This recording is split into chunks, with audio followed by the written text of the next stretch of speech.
Hey there YouTube, this is SJM4306, and if you guys have been watching random other videos, you must have heard about this. Basically, it's taken years, but I ordered one of these cases, and it finally exists, the clear Game Boy Advance SP case. I don't know why it took them this long for this to exist, but it finally does. But yeah, they came out with like every other variant. They have clear DMG cases, they have clear pocket cases, regular Game Boy Advance, DS. It's ridiculous, but yeah, this was the last one. Ordered this off eBay. It was about, I want to say 15 or 16 after shipping, and it just arrived. Sorry about that. So we are going to take this pink SP. This is a 101, as evidenced by the darker screen when it's off, and we're going to reshell it. Now, I've done pretty much all of this before, so I'm going to speed through most of the tedious parts, like unscrewing stuff and whatnot. But for the most part, anything I'll stop and slow down when it's something more complex, like getting the hinges in and whatnot. But yeah, first impressions. This actually feels pretty good. Oh, there's like some kind of scratch or something already on the top of the shell. Oh well. Yeah, the plastic quality feels a lot better, like, you know, leagues better than the colored replacement shells. So I'm definitely happy about that. It's already like thicker. The buttons actually feel okay so far. Wait till we actually get the board in, but let's just see. Pretty nice that they, yeah, put a little piece of cardboard to keep everything in there, and it includes pretty much everything that you'll need already in there. So without much further ado, I guess it's just a matter of going through here and assembling it. I'm gonna try to use the original screws.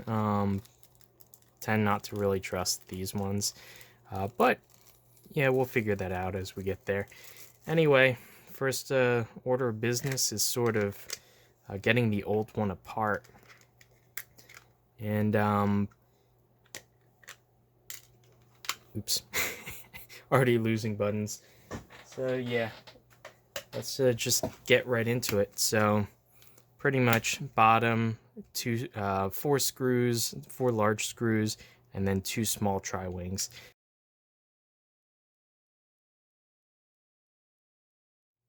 Okay, once you're inside, you'll need a Phillips, 3 screws. Okay, and you got to be careful around here. We have to undo the ribbon cable. So we're just going to get in there with our fingers. Very carefully undo that. And yeah, there we go. So I already have spare hinges. I'm not going to risk damaging the hinges in the pink case. So I'm going to pull the hinges from this really beat up pearl blue case that I have. And you have to make sure they are different. The left and the right one are mirrored. So the black one has to go on the left and the white one has to go on the right. So as long as we keep that consistent, it'll be fine. So we're just going to get it started.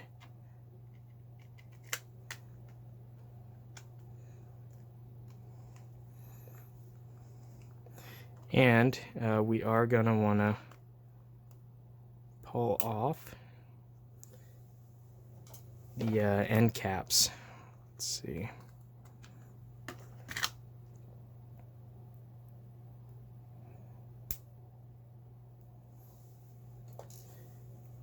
And this came with 2 clear ones.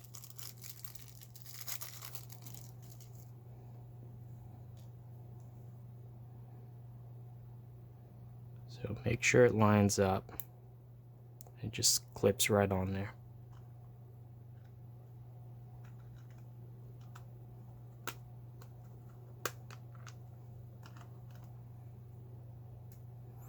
there is a little notch in the plastic on the one side, and it has to go towards the top. Just be careful not to force it. You can easily snap the little fingers. And you kind of just rotate it around until it starts going in. Okay. And you start pushing it. Then you open. Then you snap them the rest of the way. Now, it should just snap in and out perfectly. So good. That's how you insert hinges, and make sure that they're flush. Okay, I'm just going to keep this on here right now just to make sure. That's not bad. The buttons. They're not great. Definitely usable. Yeah. Okay, now the annoying part is we got to get the top screen out. First, what we're going to do is remove the top hinge. There's like a cover plate. We need to get access to the top side of this ribbon to pull it out. So, I'm just going to stick that like that. So, to get underneath these, you just need to take something sharp. I'm using like an X-Acto pointy blade thingy. Very carefully, because it's easy to mar the plastic. You just want to lift up the corner, and there's adhesive. Just want to get under that. And what I like to do is stick them right next to where they go so you don't lose them. Once that's done, there's going to be 5 screws. Now, if this is a 101, they're going to be Phillips. If it's a 001, I believe they are tri-wing. Okay, now all we have to do is close it. Lift off the top there. And we can get the LCD out. And be very careful with the ribbon. You want to slide it through. There's a little slot. And there we go. So we're just going to put this in.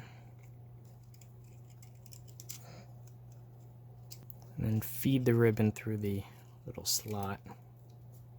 There we go. Just going to put this on again. And put the 5 screws back in for the lid. So one thing is, I think this screwdriver even is not so great. I'm going to grab another one. I'm afraid of stripping the screws. Now, when they mold these, they don't actually pre-tap all the holes. So when you screw in, you're actually making the threads. And there's a risk of stripping these screw heads if you use an improperly sized screwdriver. So now we are going to close this. Remove this temporary screw. Get this board out. And we need to put in the hinge cover now. So that's this guy. Just goes over. And there we go. Ribbon cable's loose, it's not pinched.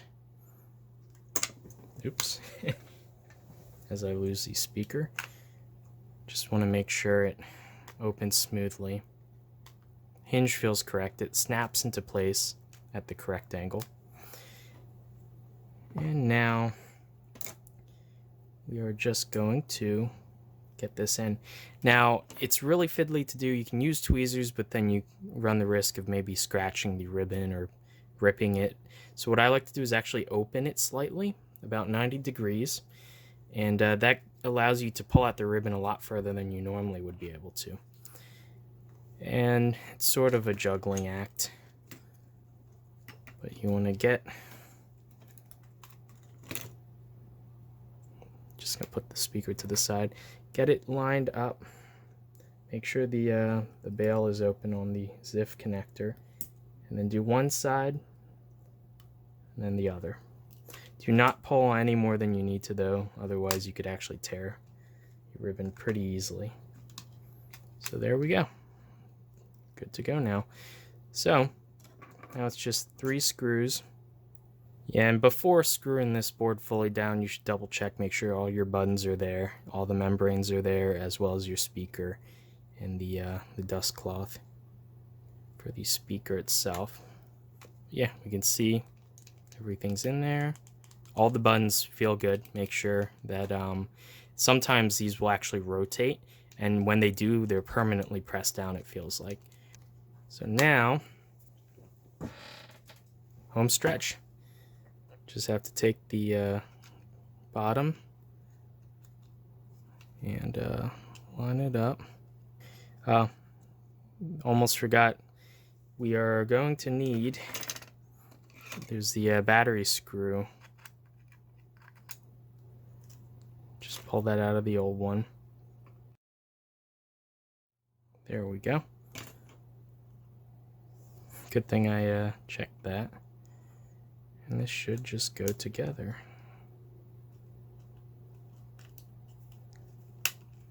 Make sure the volume switch doesn't catch. Now, one thing I do notice is the tolerance on the case is for the most part good, but this volume slider is pretty tight.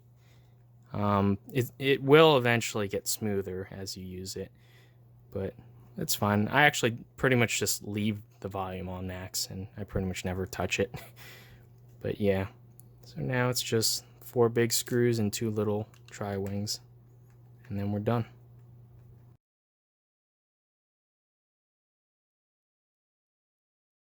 Check the buttons one last time.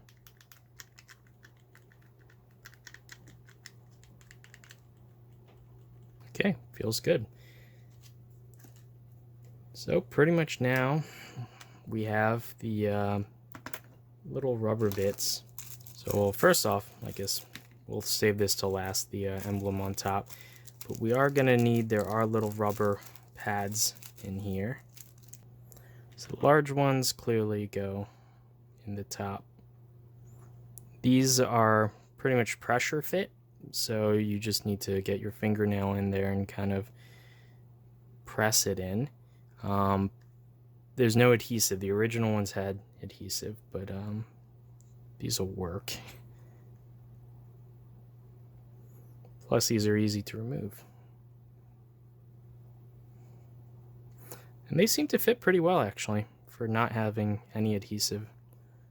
Just need to kind of press them in there with a fingernail to make sure they're not going to pop out accidentally. They should hold themselves. Okay, now the emblem here. Make sure we got it the right way around. That'll be embarrassing.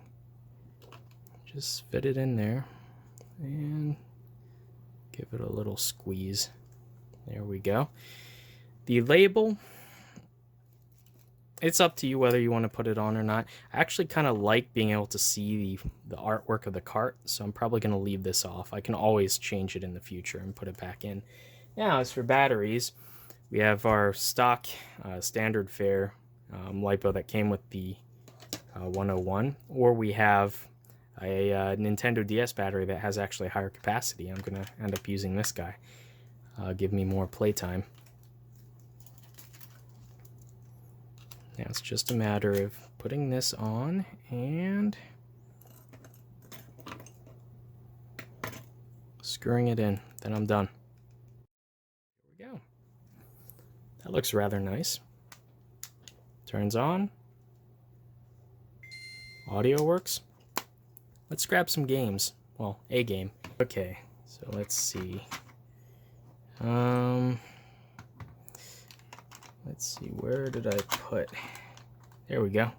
I feel like playing some Minish Cap, so just get that in there. Cart fits in nice. It's not tight or anything, so the molding is pretty good in general. The only thing is this volume slider is a little bit tight in there. But like I said, it's sort of the only thing that feels kind of off fit and finish wise. The plastic actually feels not quite as good. It's matte as opposed to the gloss of the original, but in terms of like the thickness and the flex, feels actually pretty close. A lot of replacement cases that I've seen, like this guy. This is a aftermarket replacement shell. It's noticeably thinner, and like this, I can actually flex the plastic with my fingers. This, not so much. So definitely an improvement on that front. The buttons for the aftermarket ones look cheap as, and they feel pretty bad. I'm not gonna lie. But this guy, the buttons actually look nicer. They feel a little bit better, but honestly, I probably will swap to the OEM ones. That won't be a hard swap to do. Now,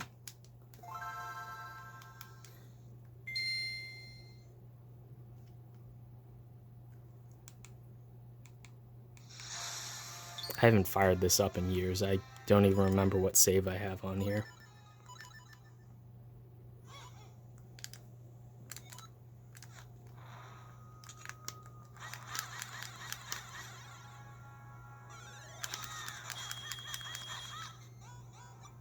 Oh, all my rupees. Okay, stop licking me. I don't even remember where I am in the game or what I'm doing. I literally haven't played this in years. Look at that screen. So, that's one of my favorite things about the 101 is just how much better the screen looks. It's really a stark contrast. Yeah, anyway, if you guys are interested, I'll put links down below to where you can find these. They come in actually a number of other colors. They have like a smoke gray. They're all translucent, the ones I'll be linking. They have a smoke gray. They have a clear green now. They have a clear purplish and a clear like royal blue. And an orange, I believe a clear orange as well now. Yeah, I really like how the power indicator, you can just kind of see it. That's cool. And the charge indicator, likewise, underneath will glow orange. But that looks really, really neat. I like the black and clear sort of aesthetic. It sort of reminds me of this guy, the Game Boy Pocket, the skeleton one, where it has the black, sort of black buttons, or dark gray, and the clear shell, obviously, so it sort of matches that aesthetic. It's as if Nintendo had released this back in the day. That would have been awesome, but they didn't, so that's why aftermarket shells have to make do. So yeah, this definitely is really neat, and like I said, you can see the entire cart label without the sticker on. That's beautiful. I love this already. Feels like solid too. And you can see all the circuitry inside, which is really neat. Gonna take some high-res pictures of this and put it online. But yeah, hopefully you guys enjoyed the video. And if you guys have any questions, put them down below. I'm gonna be spending the rest of the night playing some Game Boy Advance games. So anyway, I'll see you guys in the next one. Bye.